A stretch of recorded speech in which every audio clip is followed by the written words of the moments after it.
Hi, welcome to the Basketball Profits. Thank you for joining us today. My name is Rob Skudovic. Normally I'll be joined by Christian, but he's not able to make it today. Today I want to talk to you guys about who are the PPR studs, guys that just have huge PPR value. And now when we talk about PPR, we're talking about points per reception. Now, based on your scoring system, and every scoring system is different, some scoring systems will give a point or half a point for a player based on how many receptions they have. Certainly this boosts the value of wide receivers or running backs that can catch the ball out of the backfield. But before I get into some of those names, some of the big names in the PPR field, I want to talk about something that's so important for you to know. We did a video and we did a article actually called The Biggest Mistakes That People Make. And one of the things that we said there, one of the biggest mistakes people make is not knowing their scoring system. And see, for years I played in standard scoring leagues and had a lot of success. I'd done very well. And then I was asked by a friend about 5 or 6 years ago, I think it was, to be in this keeper league that was a PPR league.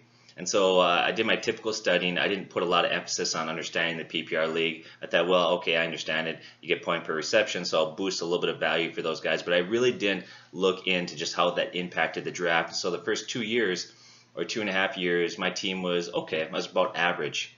And then I started to notice some trends in the league, and I saw how valuable these guys were that could catch the ball in the backfield. And so then I just shifted my whole strategy, and I moved away from my typical strategy, which was heavy running backs, to one where it was more towards wide receivers, my tight ends, things like that. And I went from being average to making it in the Super Bowl 3 years in a row and winning it 2 out of 3 years. So once again, know your scoring system. Another example of that is I'm in another keeper league that we run, a family one for years, 12 teams.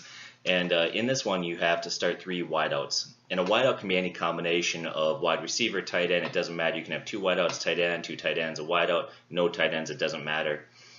But a lot of people will stay away from the tight ends because they feel like they don't score as well as wideouts. But what they fail to notice is in our scoring system, you get the bonus at 100 yards if you're a wide receiver, but at tight end, you get it at 75. For a wide receiver, you get 1 point every 25 yards receiving, but for a tight end, it's 1 for every 15. So once again, know your scoring system. And one more thing here before we get into some of the big names in the PPR field. Oftentimes, these are guys who maybe they don't get a lot of touchdowns, the yardage totals aren't great, and so they maintain their value in fantasy because their ability to catch the ball in the backfield. That's why they have PPR value. Not everybody, but a lot of these guys will fall into that category.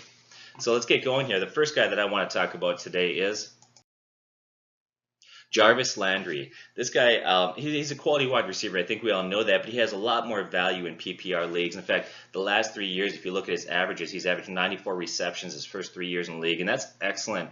But his receiving totals aren't great. He's just barely averaging over 1,000 yards per season. Now, with that many receptions, he should have a lot higher yardage totals, but he doesn't. There's a few reasons for that. Obviously, it can do with system, other factors.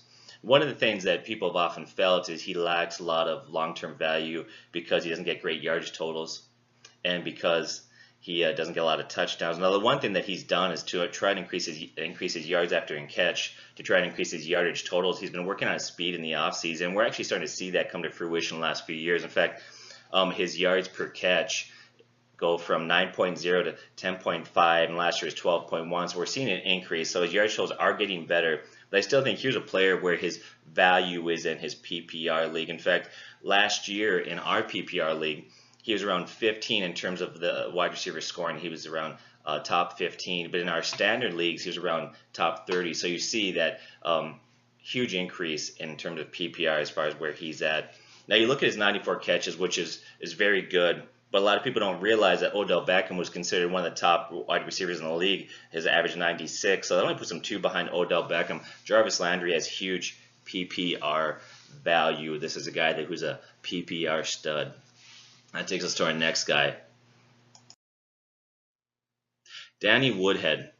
Now, Danny Woodhead has struggled with injuries the last couple years, and what you do is if you look at the last 4 years, he's had 2 years where he's injured and he's had 2 years where he's maintained healthy. Now the 2 years where he's healthy, his receiving totals were really robust. He had 76 receptions, 605 yards, 6 TDs.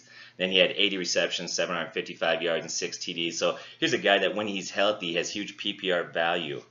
Now when we talk about running backs that hold high PPR value, oftentimes, not always, but oftentimes they do so because, one, they have good hands. Obviously, if you can't catch the ball in the backfield, you're not going to be great in a PPR league.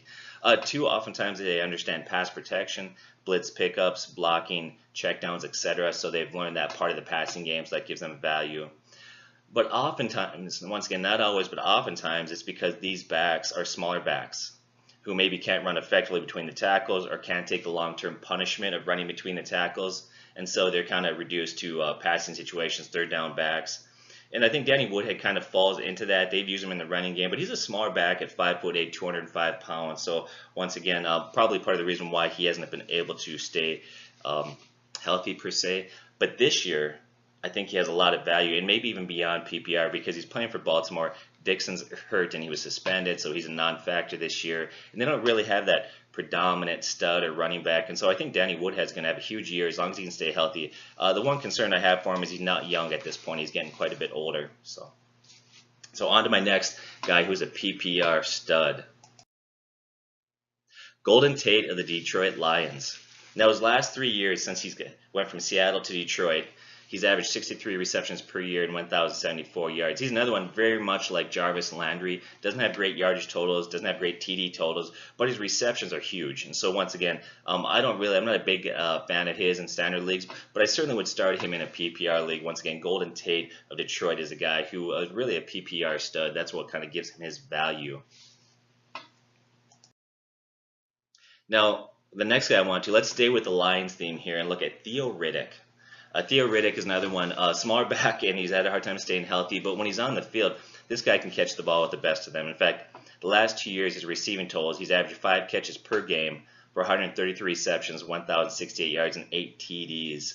And so now if you take those totals, the average of 5 catches per game when he's on the field, and you extrapolate that over a 16 game, that's on average 80 catches per year. So over a 16-game season, that would turn out to be around 80 catches. That puts him in the territory of like Le'Veon Bell and Johnson. So, I mean, this guy, once again, he's on the field. He's a huge PPR guy, Theo Riddick. And he's a guy that a lot of times you can steal late in the draft. You can stash on your bench.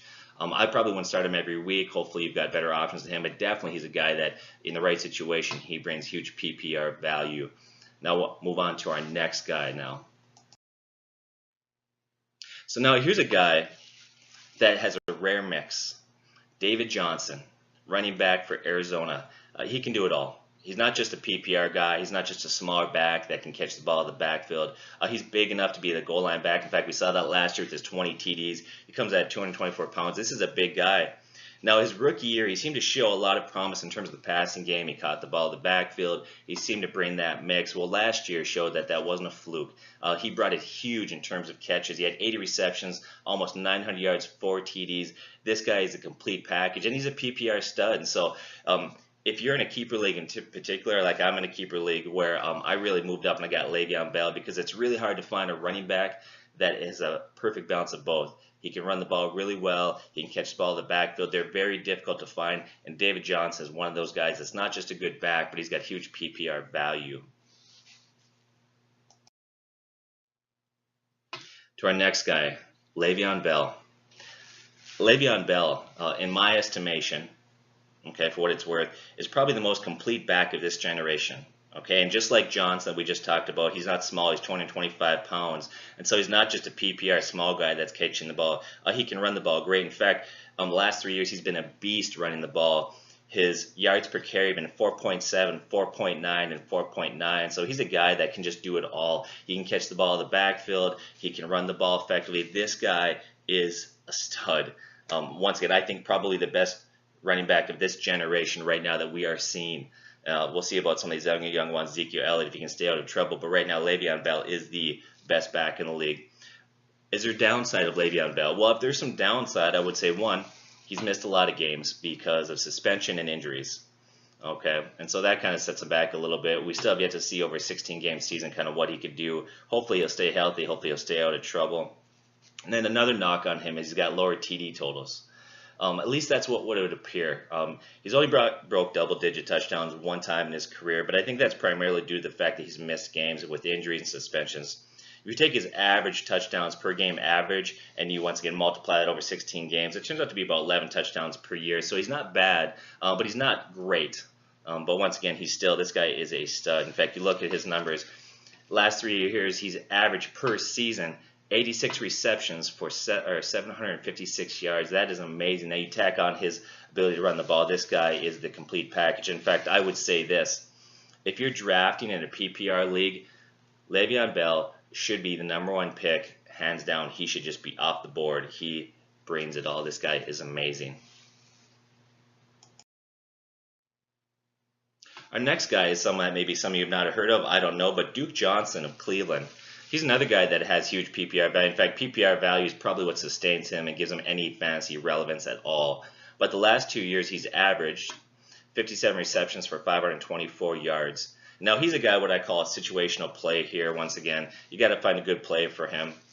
But he's a huge PPR. Now, because he's kind of one-sided in terms of the running back there in Cleveland is Crowell, obviously.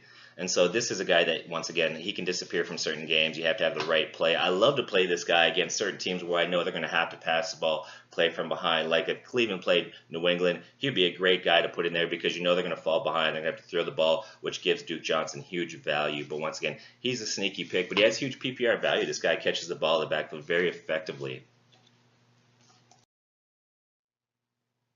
On to our next one, Devonta Freeman. Now, Devonta Freeman is, I have to admit, is a guy who kind of surprised me a little bit when he came in the league. I thought he was a little undersized. His yards per carry weren't great, but he's really blossomed last year or so, last year and a half, into a really well-balanced, solid running back and great fantasy option. What's made him so solid is not only he run the ball well, but he catches the ball in the backfield. In fact, he's averaged 64 receptions for 520 yards the last 2 years. Now, once again, what are the downsides of Devonta Freeman? One, he's a smaller back at only 206 pounds. Now, that hasn't seemed to hurt him in terms of touchdowns. He had 14 and 13 last 2 years. So even though he's a smaller back, he's finding the end zone. As far as running the ball, too, early on I was concerned in his career because he didn't have great yards per carry. I kind of wondered if he was going to be reduced to a third down back. But he's increased his yards per carry from 3.8 to 4.0 to 4.8. And so once again, he's a guy who has huge PPR value, but has developed into an overall just great running back. And so once again, here's another guy, Devonta Freeman of the Atlanta Falcons, PPR stud. So we're on to our next PPR stud here, and Larry Fitzgerald of the Arizona Cardinals. Now, Larry is a future Hall of Famer, and he's been a great receiver. He's a class act. It's going to be sad when this guy retires finally. But something has changed in his career. Now, he's broken the 100 reception mark 4 times in his career. 4 times he had over 100 receptions in a season. But 2 of those 4 have come in the last 2 years. And I think there's a reason for that. I think as he's gotten older, his speed's decreasing. Okay, and so as his speed's decreasing, they're kind of changing his role. But even though he doesn't get the separation he once did, he's a guy because of his great hands, his ability to use his big body at 6'3", he's still able to get him the ball once again. In fact, he usually ranks up there in terms of they look at when they rate wide receivers and they look at him.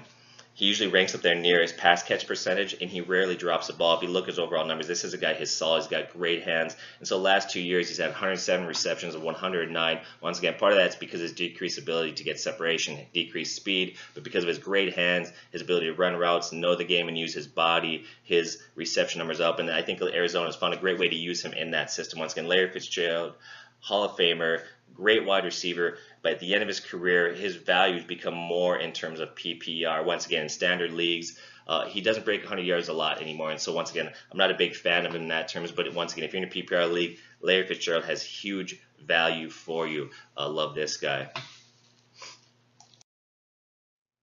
So on to our next guy. He's another one that maybe some of you don't know, but Chris Thompson. Okay, now there's been some talk in Washington. Should he become the #1 guy? They got Robert Kelly, and Robert Kelly is a big physical back. He plows, he runs hard. He's what they call one-cut back, and so some people feel like Robert Kelly is one-dimensional, and they feel like Chris Thompson brings more to that offense. Whether or not we see that happen, I don't know. In fact, I don't think so. I don't think he's going to become the #1 guy. I think it's going to be Robert Kelly. I think Chris Thompson sits as your third down back, your passing down back passing situations. But the one thing that the coaches love, they love his role on the team. They love his ability to catch the ball. And with the departure of Garcon and Deshaun Jackson, I think you're going to see his targets increase this year. So don't be surprised if Chris Thompson gets around 60 catches. I would say 700-800 yards this year is not a surprise for me. This is a guy who is a PPR stud. Another PPR stud out there, and maybe some of you don't know, or maybe you've forgotten him. A couple years ago, he was on everybody's radar, but they kind of lost track of him. That's Shane Vereen. And he has huge PPR value. Now, he's another guy who's been hindered by injuries. But if you look at the past few years and you calculate his catches per game and where he's at, it calculates to about 63 catches per season. And so once again, when he's on the field, he produces. In fact, a lot of people forget that in 2013, before he got injured, he was on pace to have 94 catches that year. That's insane. 94 catches. Now, right now, they don't really have a proven back. Perkins looks like he'll be the guy for the Giants. But I think Shane Vereen is your third down back. They're going to bring him in passing situations if he can stay healthy. Here's a guy with a situational play that has huge PPR value. Now, before I get to these final three guys that have huge PPR value, I really wasn't going to talk about them. And here's why.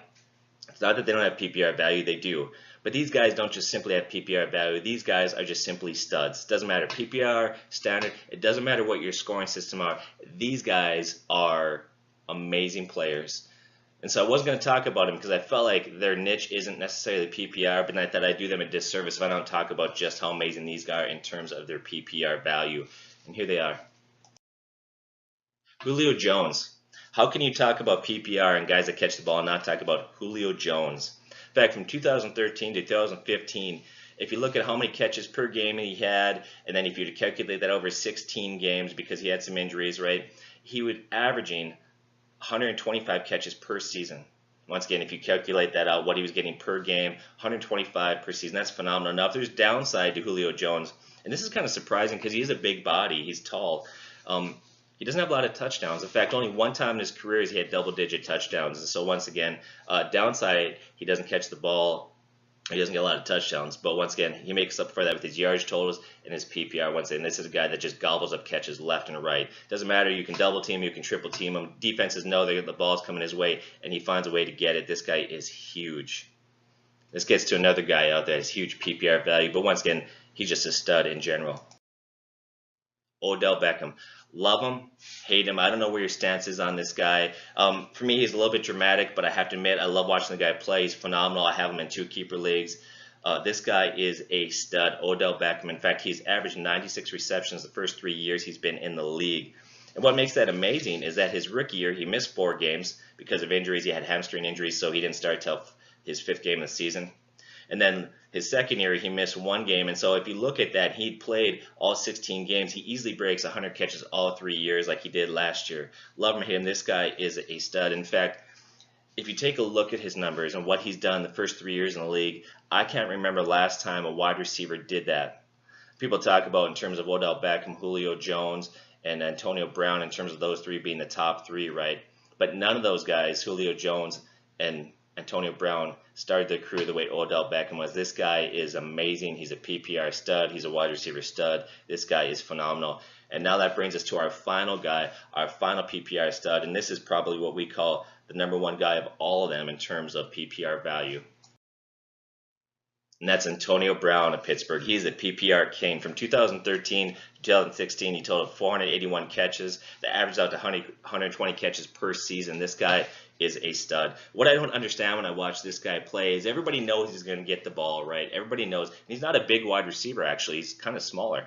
And yet he finds a way to get separation. He finds a way to get open. He's developed into a phenomenal wide receiver. Real steal for Pittsburgh because they got him in the later rounds. So once again, Antonio Brown is a real stud. As we finish there, I want to talk about some honorable mention guys here. Honorable mention guys that we think have PPR value. You think about Cole Beasley for Dallas. He has a decent amount of catches, doesn't have huge yardage totals, but he's a smaller guy. They use him in the slot often, so he gets a lot of. Kyle Rudolph of Minnesota. Got a lot of catches last year. We think this year he'll do the same thing as kind of the check down guy for Sam Bradford, but doesn't get big yardage totals. DeMarco Murray is another guy who gets the ball in the backfield. He's getting older, so we see a decreased role. Another guy that I think has huge value here is Mark Ingram. And what's interesting is this guy has really developed. First few years in the league, he didn't catch the ball a lot. He wasn't really relevant in the passing game, but he's developed into a bona fide passing threat for Drew Brees. The one downside of him is they brought in Adrian Peterson this year. Not that that's going to hurt his PPR numbers. Adrian can't catch a cold in terms of catching the ball in the backfield. But once again, it's going to decrease his playing time. And then another guy on there I wanted to mention is Keenan Allen. Now, Keenan Allen is another guy who is having a hard time staying healthy, but when he's staying healthy, he's a great PPR guy. He's a great possession receiver. In fact, In 2015, before he got injured, he was on pace to have 134 catches, so I got to mention him. Then another guy on there is Christian McCaffrey. Now, it's interesting because he hasn't played one down as professional football yet in terms of regular season, but the reason why I put him out there is I can't remember the last time a running back came into the league, had phenomenal hands like he has. This is a guy that we think is going to have a huge PPR career. And then the final guy is Willie Snead. He's another guy. Unfortunately, we just found out he's suspended for 3 games. But once again, he has huge PPR value. Well, thank you for joining us at Fastball Profits. Check us out on our website. Check us out on Facebook and YouTube. We have a couple things coming up here. A free way to win a jersey. It's called Not the Top 20. And here's what you do. You go to a thing. It doesn't cost you anything. You submit a roster. And what it is you have submit a lineup. But yeah, it can't be players that are in the top 20. And so you look at our rankings on our website, you find everybody under 20, you put in your lineup, and then each week the team with the best score wins. Their name goes in a hat, and after 14 games we draw out one name and they win a jersey. So once again, check us out. Thanks for checking out the Fantasy Ball Profits. God bless and take care.